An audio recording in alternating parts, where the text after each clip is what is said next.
Then, yeah, let's start. Welcome to our last session of the day. We are so pleased and honored to have Rachel Rudolph here, who's an assistant professor at Auburn University, and she will speak about metalinguistic gradability and semantic expressivism. Thank you. Thank you for the introduction, and thank you for the invitation.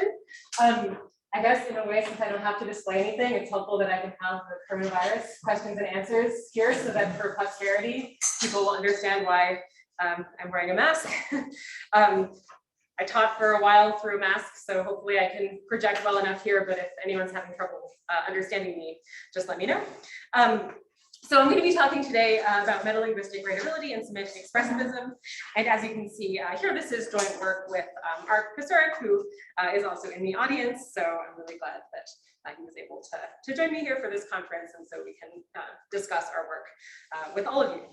So just to introduce my topic, gradability is a phenomenon that has been much discussed by linguists and philosophers. Ordinary gradability with vague adjectives is exemplified by the kinds of constructions you see in one on the handout. Anne is smarter than Ben, Anne is the smartest in the class, Anne is very or sort of smart. All of these kinds of sentences communicate about the degrees to which individuals possess some kind of gradable property. But these kinds of constructions are not restricted to predications with vague adjectives. You also have what we call metalinguistic gradability, which are these same sorts of sentences, but with any sorts of predicates, not just vague ones. So we see some examples of this in 2. Anne is more a linguist than a philosopher, or Anne is a linguist the most, or Anne is very much or sort of a linguist. These kinds of sentences can make sense, they can be appropriate moves in a conversation, but it's not entirely clear what scale is being invoked by them. It seems like a speaker can utter the sentences in 2 without being committed to being a linguist and being a philosopher coming in degrees. Seems like one can think that these are sort of all or nothing properties and yet still communicate something meaningful with the claim, say, that Anne is more a linguist than a philosopher. So we want to try to capture what's going on with these kinds of metalinguistic gradable constructions. And at an intuitive level, metalinguistic gradability expresses something about what is maybe more or less appropriate to say. More appropriate to say in 2A, the most appropriate, very appropriate, etc.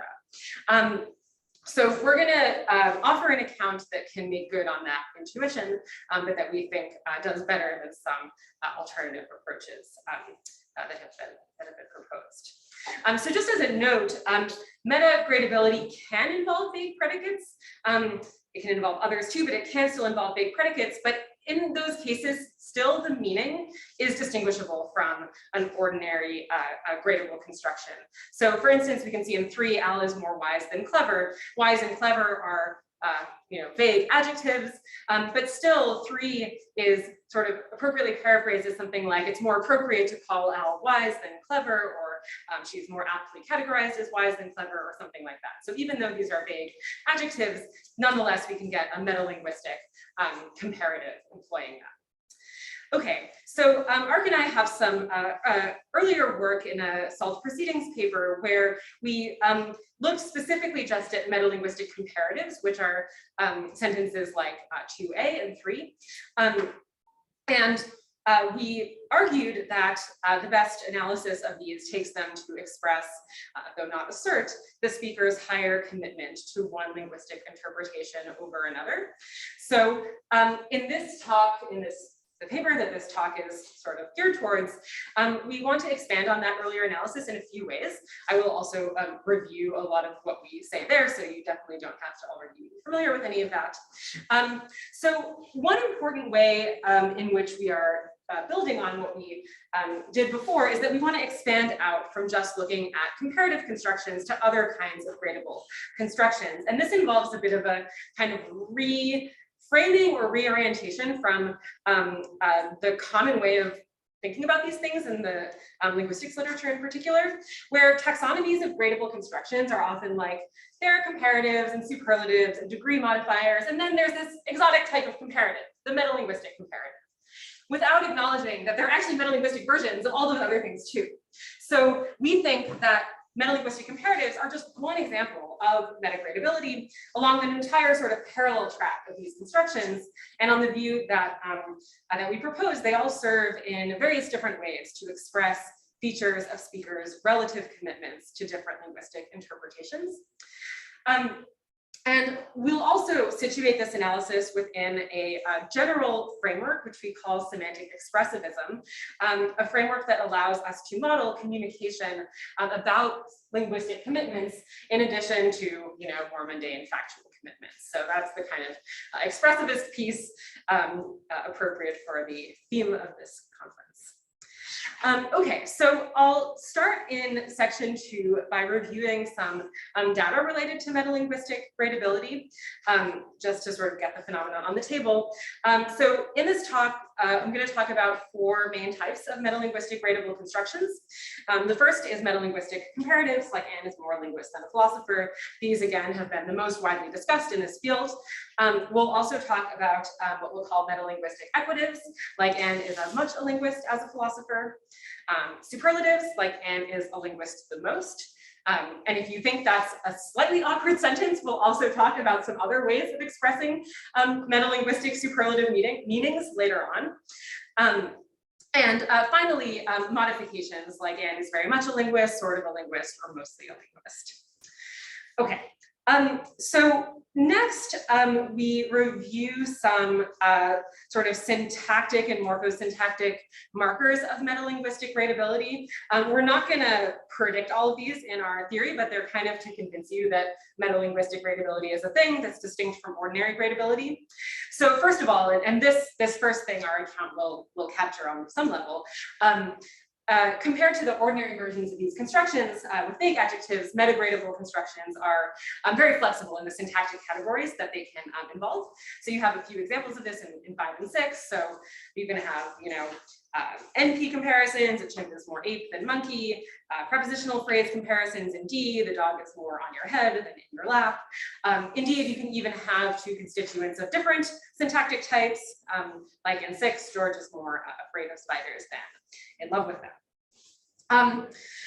Another commonly noted distinguishing feature of metagradable constructions, I mean, this has been noted primarily with the comparative, is that they cannot involve the synthetic ER comparative form. So in an ordinary comparative like 7a, you can say Al is wiser than Sam, but you can't say Al is wiser than clever to convey the metalinguistic comparative. Instead, it has to be Al is more wise than clever. So you need to use that, more form rather than the ER form. We can make a similar point about the superlative 8. All right, turning the page. The placement of gradable expressions is also more flexible in metagradable constructions compared to the sort of more familiar cases. So we can see this in 9 with the comparative. Ordinary comparative, Al is more intelligent than Sam, but you can't say Al is intelligent more than Sam to convey the ordinary comparative that Al's degree of intelligence is higher than Sam's. It can be used as a meta-linguistic comparative, but to make that point clear, with non-vague adjectives in C and D, your problems are more financial than legal, your problems are financial more than legal. Those are both acceptable meta-linguistic comparatives. And then there are similar observations with the placement of as in the equative. You can have Al is as much a linguist as a philosopher, as well as Al is a linguist as much as a philosopher. Both of those placements are fine in 10C and D, whereas in an ordinary equative, it's more constrained. And the placement of very also seems more flexible in the metalinguistic case, which you can see in 11. Okay. Next, we want to look at some sort of semantic features of metalinguistic gradable constructions, and these will guide the analysis that we are proposing here. So to begin, we thought it would be interesting to sort of try to figure out something about the scale structure of metagradability using some tools that have been used with ordinary gradable adjectives. So ordinary gradable expressions have been classified along 2 dimensions. First, whether their standards are absolute or relative, that is to say whether the kind of cutoff for the application of the positive form is at one of the endpoints of the scale, or whether it can vary depending on context somewhere in the middle. I'll give some examples of this in a second. And then second, whether the scales have endpoints at all. So just to talk about the absolute versus relative standards first, absolute gradable adjectives have notably different entailment patterns compared to relative gradable adjectives. So in 12, we have the adjective flat, which has an absolute maximum standard, which is to say that roughly like to be flat, you should be completely flat. And in this case, you get the entailment in 12. The table is flatter than the floor entails that the floor is not flat. Something is flatter than it couldn't have been flat. On the flip side, we have bent, which is an absolute gradable adjective with a minimum standard. The idea is that like as soon as you're a little bit bent, you count as bent. And in this case, we get the entailment in 13. The stick is more bent than the rod, entails that the stick is bent. By contrast, with relative gradable adjectives, we get neither of these entailments going through. So tall, there's no kind of, the cutoff for tall can vary at any sort of place in the scale, depending on context, depending on comparison class. And in this case, we don't get either of these entailments. Anne is taller than Ben does not entail that Ben is not tall. It also does not entail that Anne is tall. And on this point, metalinguistic comparatives share entailment patterns with relative gradable adjectives. So Anne is more a linguist than a philosopher, for example, does not entail that Anne is not a philosopher. It also doesn't entail that Anne is a linguist. Next, thinking about whether the scales have endpoints, one observation is that only closed scale adjectives can be modified by mostly. So the glass is mostly full seems fine, whereas like Al is mostly tall is marked. And on this point, metagradability patterns with the former case, we think that Anne is mostly a linguist can be an appropriate metalinguistic modification. And so the conclusion that we draw from these observations is that metagradability determines a closed scale with a relative standard.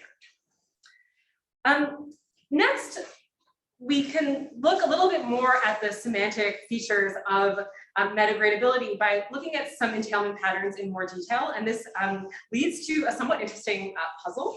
So we saw just a moment ago that metalinguistic comparatives are compatible with both constituents being true or both false. So like Anne is more a linguist than a philosopher, doesn't entail she's not a philosopher, doesn't entail that she is a linguist. It's compatible to say Anne is more linguist than a philosopher, and she's both. It's also compatible to say she's more linguist than a philosopher, and she's neither. So just introducing a little bit of notation here, we'll use that sort of curvy greater than sign for the metalinguistic more than. So this observation that I was just making is encapsulated in observation 1 on the handout, where A more than B and A and B is not a contradiction, and A more than B and not A and not B is also not a contradiction. Okay, despite this fact, metalinguistic comparatives are not entirely independent of their constituents, and we can see that in 20 and 21. Anne is more a linguist than a philosopher does entail, it seems, sort of felt entailment here, that if Anne is a linguist, then she is, if Anne is a philosopher, then she is also a linguist. After all, she's more a linguist than a philosopher, so if she's the thing she's less of, she should also be the thing she's more. Also, Anne is a linguist but not a philosopher entails that Anne is more a linguist than a philosopher. And this mirrors exactly what we would expect if the metalinguistic comparative is working like a comparative with relative gradable adjectives like tall. So you see the sort of parallel observations in 22 and 23. Staple is not where I expected it to be. Okay, great. Flipping the page, these observations are encapsulated in 2 and 3 on the handout. So A more than B and B entails A, and A and not B entails A more than B. Bringing in equatives into the picture, metalinguistic comparatives and metalinguistic equatives seem to be incompatible with each other. Again, mirroring the situation with ordinary gradability. So you can see this illustrated in 24. It doesn't seem appropriate or ever, correct to say that Anne is more linguist than a philosopher, and she's as much a linguist as a philosopher. So using the 3 bars for the metalinguistic as much as, we have observation 4 that A as much as B entails it's not the case that A more than B, and it's not the case that B more than A. Okay, given these observations, a few things follow. First of all, given the first observation, metalinguistic equatives are compatible with the truth or the falsity of their constituents. So A and B does not entail that A as much as B, because we just saw before that A and B is compatible with A more than B, right? And similarly, not A and not B does not entail A as much as B for the same reason. Also, given observation 3, as well as 4, I think, metalinguistic equatives, together with one of their constituents, entails the other. So A as much as B and A entails B, and vice versa. So all of these observations, we think, seem reasonable. They seem to be capturing sort of felt entailments with these kinds of sentences. But there is a sort of tension lurking here. And we can see that by looking at the sentence in 25. Pluto is as much a planet as not. This is, we think, a reasonable thing to say in some contexts. You know, there was the whole controversy over whether Pluto should count as a planet. It seems like someone can acknowledge the factors in favor of each choice and say that, you know, they kind of think it comes out evenly. They're not sure which way to go. Pluto is as much a planet as not. Okay, so this brings us to observation 5, which is that A as much as not A is consistent. It's not a contradiction. But these observations are now incompatible in classical logic. So to bring out the problem intuitively, we can note that while 25 seems fine, Pluto is as much a planet as not, it doesn't seem like we can conjoin it with either Pluto is a planet or Pluto is not a planet. That's what you see in 26. It seems odd to say that Pluto is a planet and it's as much a planet as not, and also odd to say that Pluto is not a planet and it's as much a planet as not. So the idea is that A as much as not A is consistent, but it cannot be conjoined with either something and its negations. And if that's the case, then the thing we started with in classical logic must itself be inconsistent. So we have a choice here to either give up one of the observations that we were just reviewing and attempt to explain the motivating data in some other way, or deviate from classical logic. And to foreshadow, we're going to adopt the latter approach.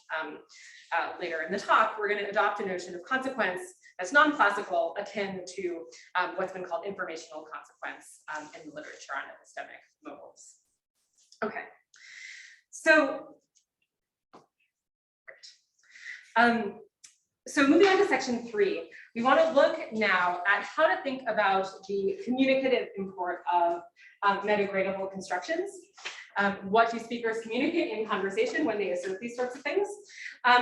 We're going to argue that a traditional Stalnakian theory of communication is insufficient for capturing the communicative effects of metalinguistic gradability.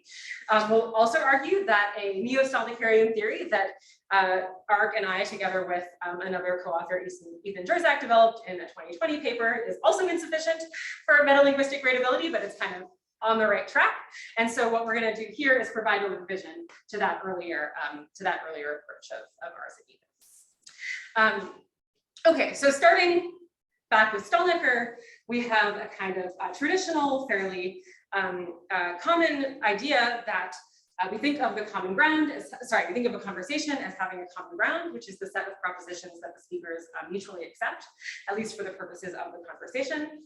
And we model propositions as sets of worlds, intuitively the worlds where the proposition is true. A speaker accepts the proposition if it's compatible with all the worlds left open by what they accept. And the common ground is the set of possible worlds, again, left open by everything that the speakers mutually accept. And this picture, assertions are taken to be proposals to add propositions to the common ground. And if an assertion is accepted, the common ground is intersected with the content of the assertion, thus sort of ruling out of the common ground all of the worlds that are not compatible with the assertion that's been made. So successive assertions that are accepted by the conversational participants narrow the set of worlds that are being left open as live for the purposes of the conversation. A kind of classic view of conversation as information sharing. That's all well and good for a lot of cases of communication, but as we, and we're not alone in this, have observed, it has trouble accounting for some cases where what's communicated seems to concern not factual information, but rather the interpretations that the speakers adopt. So we can see this, for instance, again, sorry, to page the right way. We can see this in 27. In a little dialogue picking up on this Pluto example. You can imagine a speaker A saying, on the International Astronomical Union's new definition of planet, Pluto is not a planet, and B replying, I don't care what the IAU says, Pluto is a Now, we can assume here that it's common ground between our speakers. What Pluto's size and orbit and so on are like. It's also, common ground what the astronomers decided and why, you might say. Still, it seems like these insistence Pluto is a planet is making a contribution to the conversation. It makes sense. They're conveying something. What are they conveying? Well, we think that to account for this, we need a revision to the Stalnaerian picture I was just sketching, which brings interpretations into the picture. So the idea is that the common ground should include not only speakers' shared factual assumptions, but also their shared assumptions about how to interpret the language. So to model this, we propose replacing worlds everywhere in the earlier picture with world interpretation pairs, where interpretations are formally thought of as functions from linguistic expressions to intentions. And contents are modeled as world interpretation pairs sets of world interpretation pairs rather than sets of worlds. Again, a speaker accepts the content if it's compatible now with all of their factual and interpretive commitments. And the common ground is the set of world interpretation pairs left open by everything the speakers assume both about the world and about how to use language. So with this, in 27, when B asserts Pluto is a planet against a background of shared factual information about what Pluto is like and so on, their assertion is a proposal to add to the common ground the set of world interpretation pairs, WI, such that at that world, Pluto is in the extension of planet according to that interpretation I. So in a context like what seems plausible in 27, in a context where the worldly facts are already common ground, the effect of asserting Pluto is a planet, if it's accepted, will be to remove from the common ground all the interpretations on which Pluto does not count as a planet. So this involves adopting what we call semantic expressivism, according to which in this dialogue in 27, B is expressing their commitment to an interpretation that counts Pluto as a planet, but importantly is not asserting that they hold such a commitment.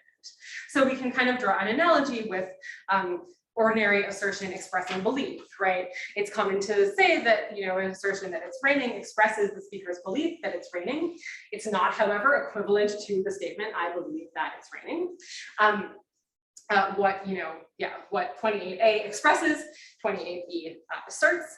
And similarly, in a context where the factual information is common ground, 29A, Pluto is a planet, expresses the speaker's interpretive commitments, but is not equivalent to the sentence, as I interpret the word planet, Pluto is a planet. Okay.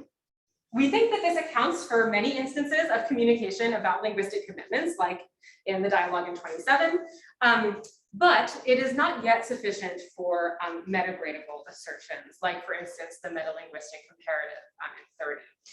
Just to keep on with the planet theme, Pluto is more an asteroid than a planet. This is another example of a metalinguistic comparative. Not a crazy metalinguistic comparative, in fact. If you kind of look at the lay of the solar system, it seems like Pluto and the other Kuiper belt objects are kind of similar to the things in the asteroid belt. So you can see someone holding that between asteroid and planet, Pluto is more an asteroid than a planet. Okay. So to account for this, we propose a further revision, bringing in what we call semantic orderings. So we now take the common ground to include not only speakers' shared factual information, but also their shared assumption about how to rank or order interpretations of the language.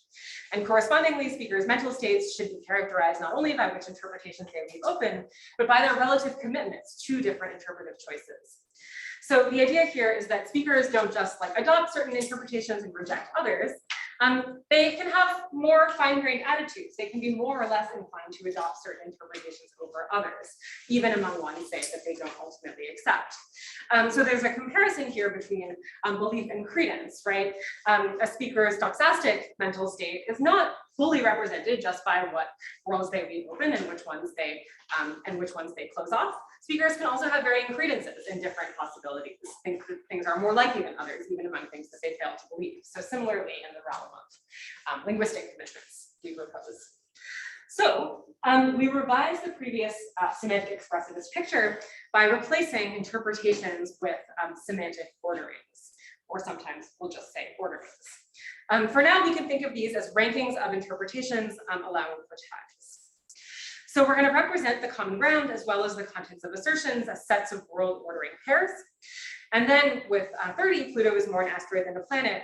The speaker expresses, but again, does not assert, there's stronger commitment to an interpretation according to which Pluto is an asteroid than to one on which Pluto is a planet. And if the other conversational participants accept this, their assertion will rule out of the common ground all world ordering pairs whose ordering fails to have that feature. So an important question then is what this means for simple assertions like just Pluto is a planet, simple predications, not with any of the sort of gradable vocabulary in it.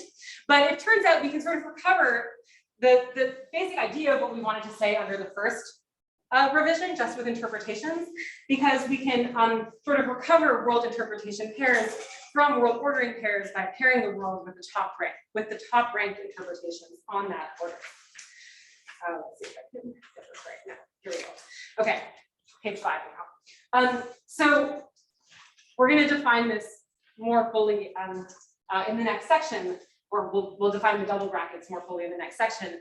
But the idea here is that the assertoric content of a sentence A is true at a world ordering pair, just in case the sentence A is true at every top ranked interpretation in that ordering at that world. So a speaker will accept a content just in case it's true on all their top ranked interpretations. So assertion is still a proposal. Assertion is a proposal to rule out of the common ground those world ordering pairs such that any top ranked interpretation makes the sentence false. So applying that to the example, just Pluto is a planet, to accept the assertion that Pluto is a planet, one must adopt a semantic ordering on which all the top ranked interpretations include Pluto in the extension of planet. And an assertion of that sentence will rule out all those world ordering pairs where at least one top ranked interpretation excludes Pluto from the extension of planet at that world. Okay.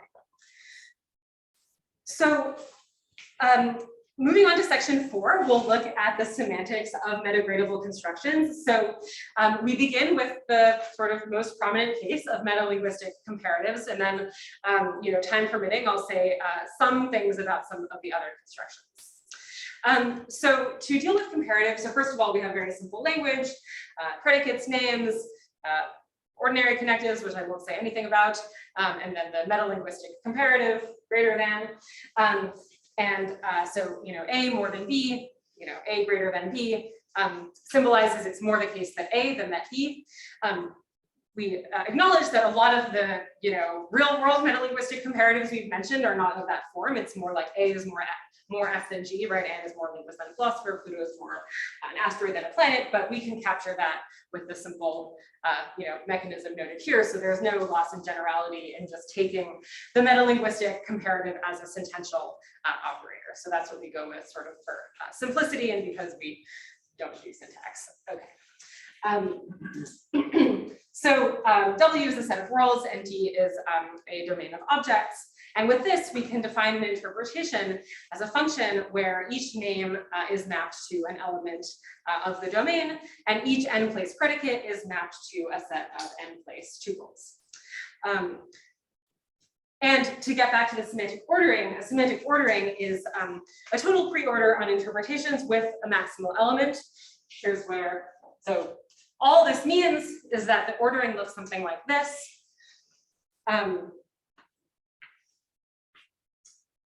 You just have like basically sets of interpretations. So you have like I1, I2, I3, maybe I4, I5, maybe I shouldn't make it so big, but maybe there's only one in here, maybe there's two in here, and then there's a kind of ranking, and this can go farther down.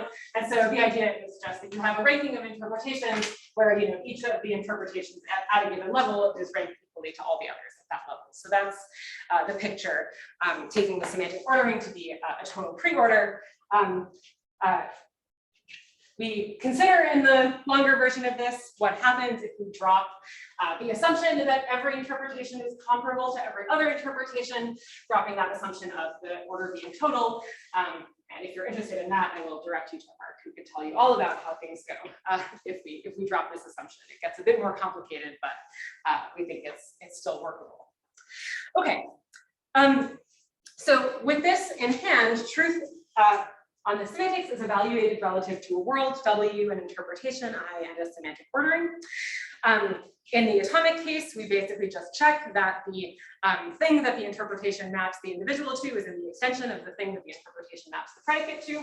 So Pluto is a planet is true at an ordering, interpretation, and world, just in case the individual denoted by the name Pluto, according to I at W, is in the extension of the predicate planet, according to I at W. The ordering does no work in this case, which we think is as it should be. But now we get to the meta-linguistic comparative, the first gradable case, and the truth conditions are given here, which I'll just say in words. A more than B is true just in case there is an interpretation making A and not B true that's ranked higher according to the ordering than any interpretation making B and not A true. Now, is that right? Yes, there's an A and not B interpretation higher than A and B and not A interpretation. So, for example, Pluto is more an asteroid than a planet is true at an ordering, interpretation, and world, just in case there's an asteroid and not planet interpretation that's ranked higher on that ordering than any planet and not asteroid interpretation. So as a side note, we compare interpretations on which A and not B are true to ones on which B and not A are true, rather than just interpreting that A is true and B is true alone. And the reason for that is, as we noted earlier, we want A more than B to be compatible with A and B. And this ensures that that comes out right. Okay. Next, we have the equative. It's as much the case that A as it is that B. And given the assumption of a total ordering, we just take this to be equivalent to the conjunction of the negations of the two metalinguistic comparatives. So A as much as B is just not A more than B and not B more than A.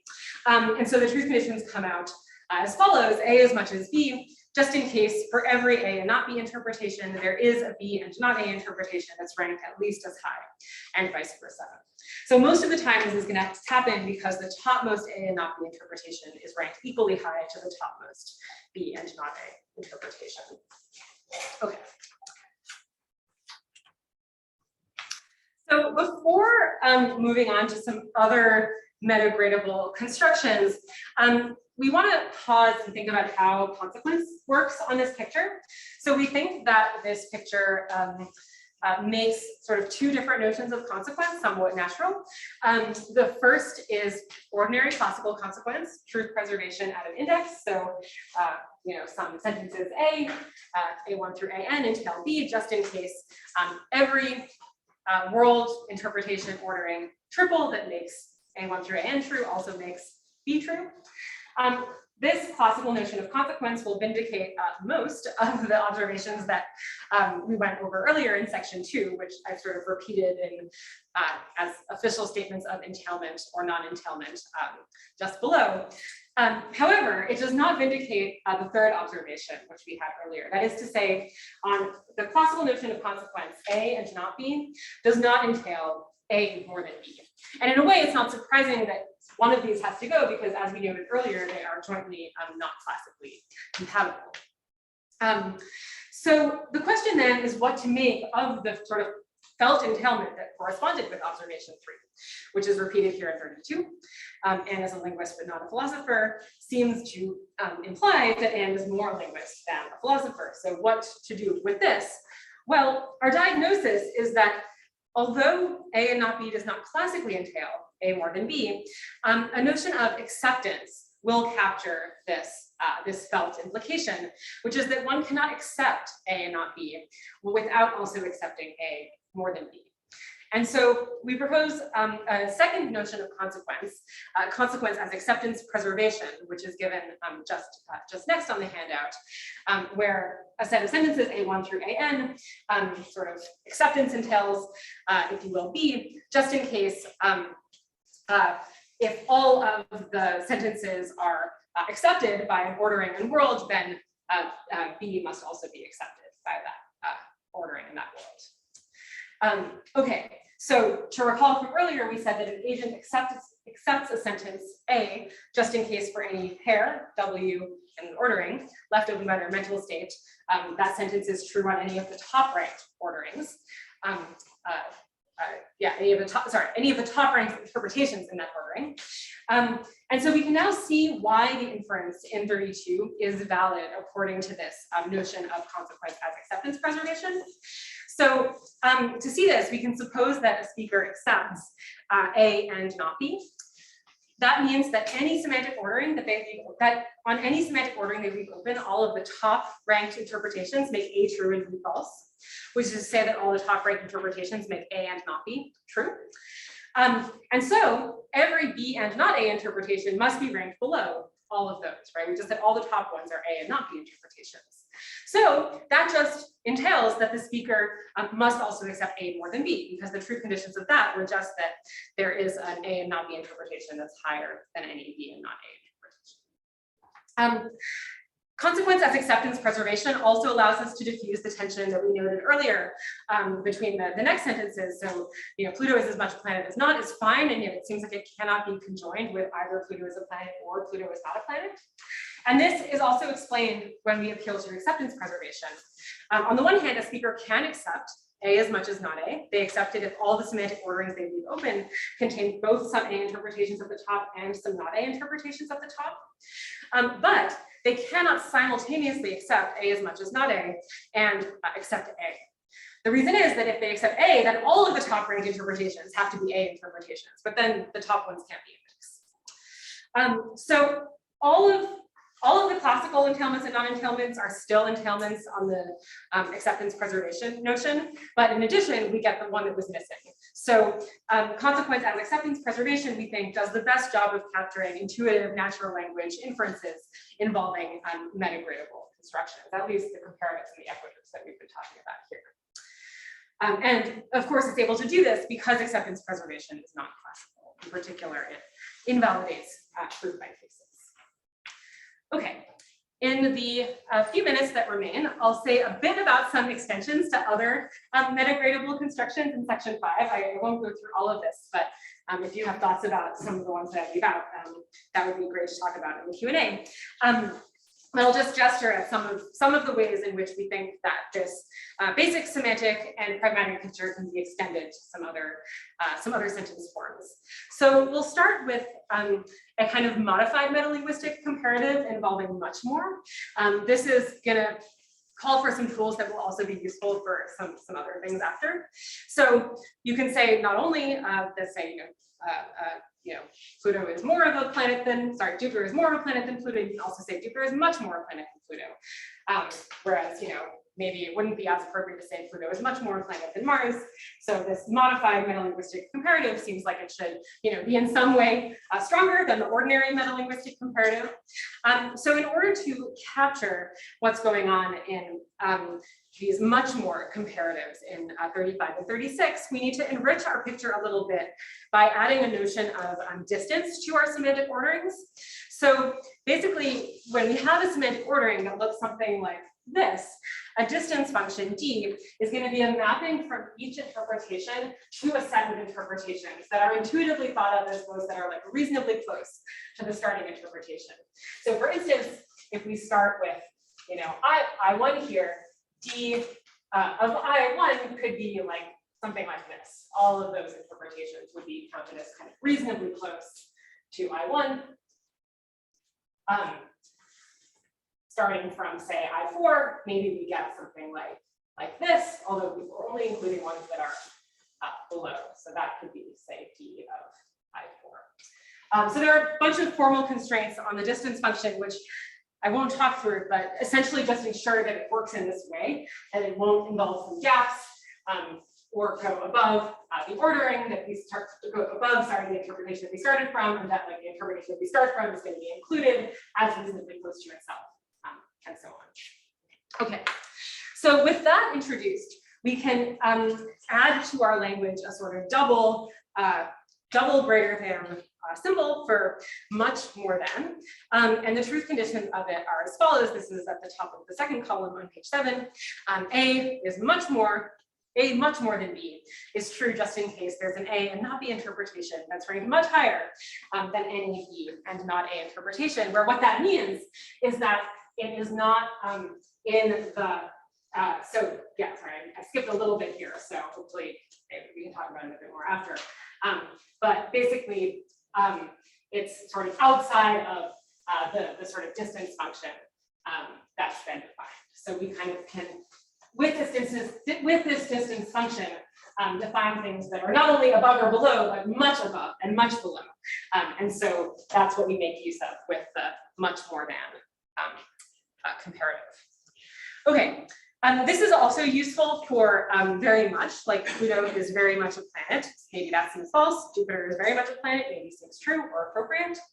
And so the idea with very much is that we'll think of very much F as meaning that the thing is much more F than not. So then we can use this distance function just defined to capture the true conditions of that.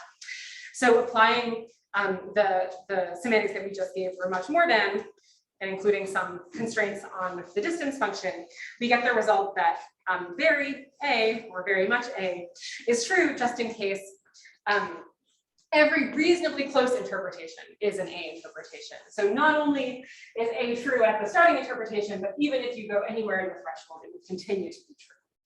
That's what very much means. Okay, I'm going to skip sort of, because it makes use of some similar ideas, and I'm going to skip mostly. I'll close with a little bit about superlatives, since they're kind of interesting and somewhat different from what we were going over before. So we can also have metalinguistic superlatives like Anne is a linguist the most, mentioned earlier. When we think about this, I think we actually realize that there are two different readings of the metalinguistic superlative like this. There's, on the one hand, what we might call a first order superlative, which is to say that Anne is more a linguist than anyone else, right? Of all the people we're considering, she's the most, we're the most committed to classifying her as a linguist.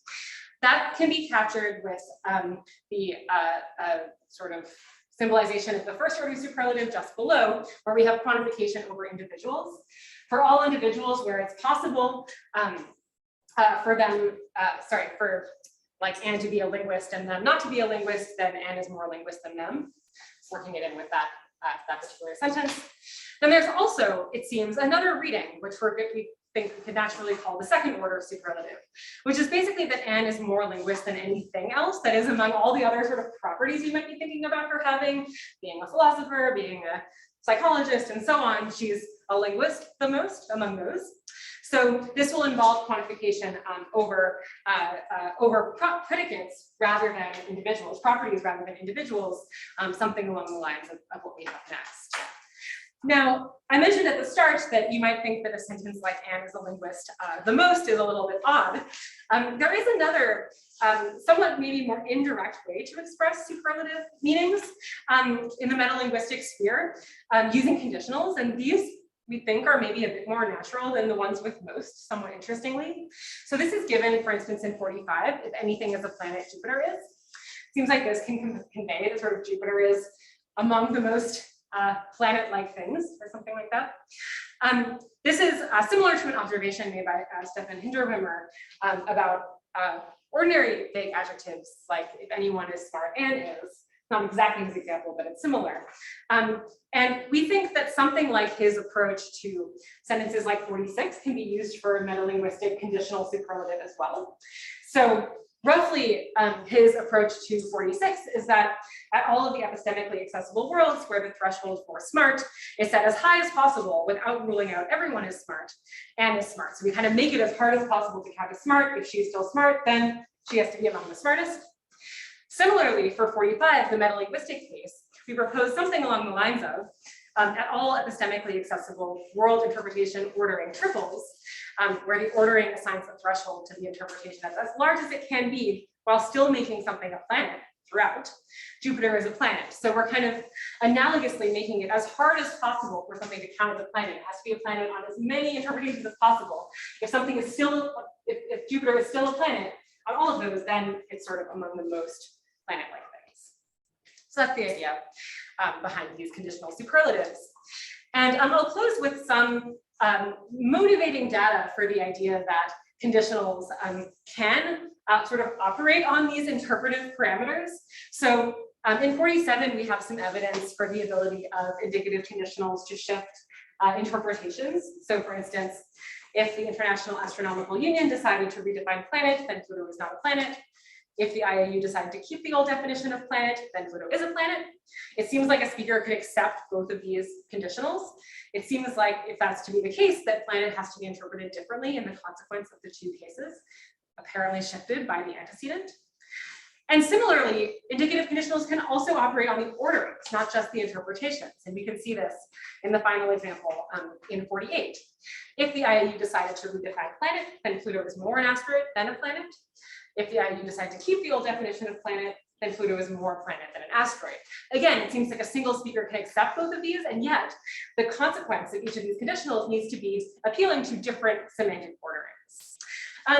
So on the whole, we think that metalinguistic gradability, a whole host of various constructions that sort of parallel ordinary gradable constructions, are good evidence that speakers' mental states include commitments to use language in various ways, and not only that, includes relative commitments to different possibilities for how to use language, and yeah, that it's that kind of attitude, that kind of commitment that speakers communicate with the kinds of sentences that we've been reviewing today. All right, thanks.